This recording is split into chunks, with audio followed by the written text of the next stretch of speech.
YouTube, what's going on? Thank you guys so much for the love and support on the recent videos. It's your boy Black Couch Booking here with a brand new video today. If you're new to the channel, just like the video down below. Even before I get into the topic, comment down below after you listen to my words and subscribe to the channel because you want to hear more and you want to go back and watch my old videos. I want to get straight into it. No more intro, none of that. If you guys shop with Temu, please check out the link in the description down below. It will help me out, help the channel, help me grow, and it will help me, add some more value to, my YouTube platform. But anyway, today I want to talk about WWE Creative's biggest bust. Now, let me start by saying this. This is an opinion. All you guys know that. Obviously, that's why you're listening to me talk about it. I really want to know your guys' opinion because I sat and I thought about this for like 2-3 days, and these are the names that I came up with. However, a special surprise is we're not just going to talk about WWE superstars. We're going to talk about certain ideas that go beyond superstars themselves. But I want to start out with the first and most obvious bust to me. Okay, Gable Steveson. I had no expectations for this guy. I actually was under the impression that they were going to just thrust him into the main event scene and push him ASAP. Based off this first presentation, them bringing out an Olympic gold medalist, and he's just showing up everywhere, doing side quests, pretty much fighting underground and Raw Underground or NXT Underground. It was one of those where he fought and all that type of stuff. But I just knew that they were going to push him to the moon, and either way I didn't think it was going to work because it was just going to be another, it's a gimmick that shouldn't be a gimmick because there are actually Olympic gold medalists, Kurt Angle, Chad Gable, things of that nature. But I knew he was going to be a discount Jason Jordan in the way or something like that. That was my expectations of the character, and we never even got to see him come to fruition and get pushed. Obviously, WWE Creative just didn't believe in him, and they just didn't know what to do, and he was just sitting around. He was signed but never really got to do anything noteworthy, never got to win championships, never got to actually have a real match. So I mean, yeah, that's a big bust to me because they had faith in this guy. This is an Olympic gold medalist. He can go somewhere else and wrestle, but maybe he was just too green to actually try to push him and do things. So I felt bad for him at one point, but I think this was a big failure on WWE Creative because you push so many other superstars as green. Just give him a gimmick, give him some music, and get him out there and see what he can do. You didn't even give him that opportunity. Like, if he was that green, you should have never signed him in the first place. So he got a little check probably from WWE, but it was a big waste of time. Next, Ryback. So let me say this, because Ryback is the type of guy to actually watch this video and comment on it. Listen, I like Ryback, or I liked Ryback as a wrestler. I don't like his controversial takes and stuff that he does now. I feel like he does it just to get attention. But I feel like WWE Creative really fumbled with Ryback. First of all, you named him Ryback. If you wanted to make a Goldberg, Brock Lesnar, big monster-esque type of guy, Ryback wasn't it. So his first name sucked too. What was it? Skip Layfield? It was something like that. That was trash as well. But Ryback, Rhino, and what's the other combination or mixture that we were going with that? That was dumb. But they fumbled him because actually when he came out, people actually liked this guy when he transitioned to Ryback. As I said, when he was, the other gimmick, it wasn't really resonating, but he got bigger, got stronger, got more muscular, became Ryback, and people were actually behind him to a certain extent. But then WWE Creative, I feel they fumbled him with the heel, babyface heel. Like like they were going too much back and forth with his character, in my opinion. I think, and sometimes he was just so in between that you really didn't know what was going on. He had no direction. I think if they would have stuck him as a babyface and like maybe a babyface version of Brock Lesnar, so dominant, but he's sticking up for the little guy, that gimmick really could have worked for WWE Creative. But they didn't know what to do with him. Sometimes they wanted him to be a heel, sometimes they wanted him to be a babyface. Sometimes, he's helping John Cena, sometimes he's going against other people. So it really wasn't making sense.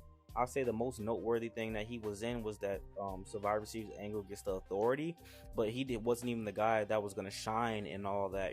Most people were paying attention to John Cena, realistically, so it really didn't do much for him.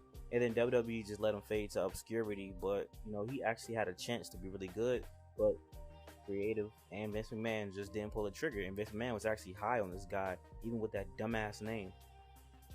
Next, Mordecai. Ooh, this was a big fumble. WWE creative. You had basically the anti Undertaker. They was bro, a match with Undertaker and Mordecai at WrestleMania was supposed to feed families. I liked this gimmick and I understood what was gonna happen, but they WWE creative didn't understand what was gonna happen. All you had to do was push Mordecai to the point where we get a match against Undertaker at WrestleMania, and then because it was interesting because Undertaker would still be the babyface in the situation, and actually the black versus the white, the good versus evil. Mordecai is actually the evil one. He's the the anti-Christ, the priest that is too involved and too too conservative, or whatever it could have been. They didn't make it what it was supposed to be. Well, Undertaker, he's the prince of darkness, all blah blah blah. But actually, Mordecai is the evil one, and that will make you like good versus evil will be subjective, and you could decide what side you want to be on. But they didn't go with that, obviously, and eventually he went to ECW and became Kevin Thorne, which I'm not even gonna mention that. That was a fumble as well because I actually liked him when he was the vampire with his lady. I actually liked that gimmick, and they still fumbled it, but Mordecai was a gimmick that I thought was supposed to work, and I really actually liked that gimmick. This one hurts me. Mr. Kennedy. I liked Mr. Kennedy so much. I loved his entrance. I loved his gimmick. He was supposed to be WWE champion. He was supposed to cash in that Money in the Bank briefcase. WWE creative fumbled, but Mr. Kennedy also fumbled as well.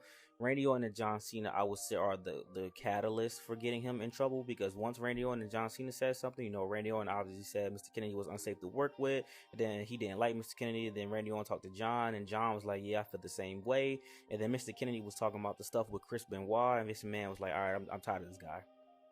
So Mr. Kennedy did make a lot of decisions that helped, but at the end of the day, WWE Creative put him in the position to be the next guy. You should have just let him cash in the Money in the Bank, gave him the title, and see what was going to happen. WWE Creative really created this big bust of a superstar that was supposed to be the next big thing, and he never even got the opportunity to come back and try again. Like Mr. Kennedy hasn't been in WWE since he was fired, and it really sucks. And Mr. Kennedy was really entertaining. Whether you thought he was a great wrestler in the ring or not, he was super entertaining on the mic, and had so much charisma and aura. That entrance was one of the best entrances I've seen in that Ruthless Aggression era. And they basically let two superstars get him up out of here. Now, if he was hurting people, all right. But obviously, we've seen other redemption stories like Nia Jax. We've seen Ridge Holland be forgiven. We've seen so many, people be forgiven over the course of years. But things were a lot different back then, and superstars had a lot more pull if they were, close with Vince McMahon. So obviously, that wasn't gonna happen. The next two I think I could put together. So firstly, I'm gonna say Jillian Hall. I'm gonna say Jillian Hall was a bust because on creatives end, because we see what Chelsea Green is today, and I really think Jillian Hall could have been that even back then. She had a Divas Championship run, didn't last.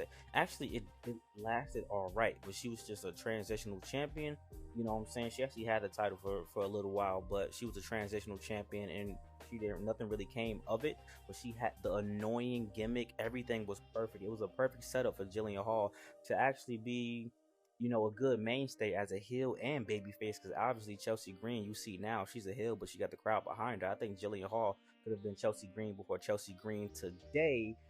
Which brings me to another bust for WWE Creative, which is the original WWE Women's Championship. And why I say this is a bust is because the championship itself was just a transitional championship, and a championship that was disrespected early on by Hervina. If you guys know who Hervina is, this guy dressed in drag and was women's champion for like either a day or less than a day. But obviously Jacqueline beat him for the title, but the championship was already like disrespected. Obviously, I think the Divas Championship is a worse looking title, but I would say the Divas Championship had a little bit more, but it had better matches for the Divas Championship. You could argue that it had more prestige. Look at the likes of AJ Lee or Charlotte Flair. Alicia Fox had the title. Like I said, Jillian Hall had the title. The Bellas, Nikki Bella had the title. So you can argue that this actually had more prestige and better matches. Paige was Divas champion, though the title looks terrible. But the WWE Women's Championship, obviously Chyna, Lita, Trish Stratus, great champions that had it, but the championship was disrespected and doing from the go, and it was literally just a championship just to show that the women are fighting for something and not just bra and panties and stuff like that. So I think WWE creative fumbled that. Like the WWE Women's Championship will not end up having more prestige than the Raw Women's Championship, SmackDown Women's Championship, Women's World Championship, and Women's WWE Championship. Those titles are going to mean way more 10 years from now than the Women's Championship, and that was around for like over a decade or so. Let's get into the actual other things besides actual wrestlers, and I'm gonna make this a speed run. ECW revamped. That was a WWE bust. They should have never did that. Obviously, later on we were able to get to NXT, but ECW revamped was terrible. The rebranding of that title was terrible. That silver ECW championship looked actually terrible. They should have kept the original. The only good things that came from the ECW revamp was CM Punk, John Morrison. The Miz became better because of ECW revamp, and we got Christian to have a world title run. That was his first big world championship run. Those were the only things, and also Matt Hardy got a world championship run, and Bobby Lashley had the ECW title. That was the only good things. 24/7 belt, major fumble. It could have been way better. If the design would have been better, it would have made sense. We needed a PG version of the Hardcore Championship. Why couldn't we just have an Extreme Rules Championship where we defended 24/7? Like, we knew what the 24/7 title was supposed to be, but it was a big fumble. The only thing that made the 24/7 Championship even somewhat good was R-Truth and Dana Brooke. And Dana Brooke finally got a belt. That was the only thing. The Universal Championship. The Universal Championship was trash. Vince McMahon really wanted the Universal Championship to take precedence over the historic WWE Championship. The World Heavyweight Championship has more prestige than the Universal Championship. We've had some great names like Finn Balor, Kevin Owens, Brock Lesnar, Roman Reigns hold this title, but this title will never hold a candle to the World Heavyweight Championship or the WWE Championship. This championship was a big waste of time. At least Bray Wyatt and Braun Strowman got to get that belt, but it was a big waste of time, and now it's obscure and it'll never be mentioned ever again. Because the championship that Cody Rhodes has is a WWE Championship. Let's make that clear. It is not the WWE Undisputed Universal Championship. It's the WWE Championship. NXT 2.0, absolute garbage. NXT 2.0 was the TikTok version of wrestling. I hated NXT 2.0. I'm happy they went back to the black and gold. There were bright spots in NXT 2.0 just with superstars, and the gimmicks that they had matched what NXT 2.0 was and was meant to be. That was like the TikTok era of wrestling. That was the young up and coming era, the kooky crazy gimmicks, the influencer type gimmicks. It made sense and the gimmicks worked. Like Toxic Attraction was fire in NXT 2.0, but NXT 2.0 as a whole was trash. Guys like a Gunther, Carmelo Hayes, Braun Breaker, they were above NXT 2.0. And lastly, not the biggest fumble, but one fumble that I really hate was making the Hell in a Cell red. It makes it look really, really goofy. When you watch it on TV, it's kind of hard to see through the cell. When you play the video game WWE 2K, it's really hard to see through the cell when you're playing in a Hell in a Cell match, and it just looks dumb. It doesn't look real. It looks like a plastic cage. The original cage looks way better.